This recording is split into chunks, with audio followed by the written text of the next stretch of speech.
Asa na? Ano? Pwede rasad ka na akong gamiton. Mas prefer na ako na. Ay, cancel lang. Wala man ako i-order.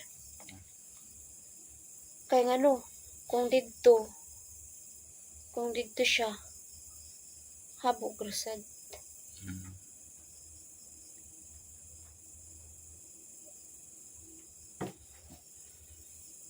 Yeah, ang pagbasa sa message. Kana, pwede na. Oo, kana pwede ra. Alam mo naman na dili pwede maulayo ang akong stand kay di ko klaro layo. Nga anak ra kadool maklaro na ko. Pero adadto na dapit di na ako pagkita.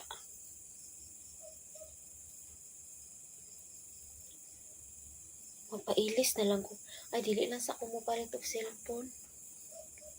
Magpailis na lang sa ako kuan. Makaklaro ko na mapukuan. Antoson ko na lang. Antoson ko na lang sa ni. Kay, Wala pa na yung bulan. Wala pa ito. wala pa ituig, no? Pila pa na ang bulan. Bago pa ni, no?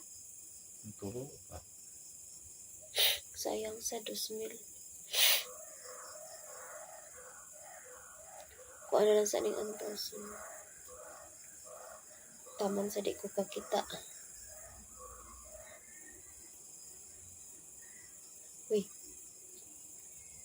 Ang kuan, ano na lang, oh.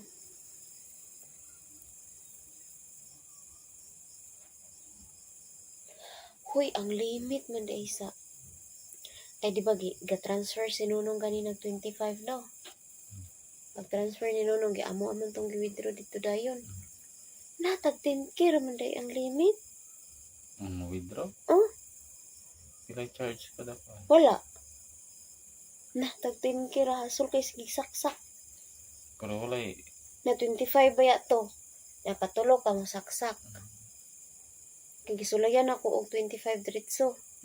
Hala, di man siya magawas. Then gisulayan ako 20. Dili sad. Gisulayan ako 15. Dili sad. Pag 10 dito paning gawas. Pero ang charge? Wala. Wala. Kung sa GCash ka, kung mag-send ka sa GCash, ra ang kuan kaltas. Pero hindi siya interesado makuha.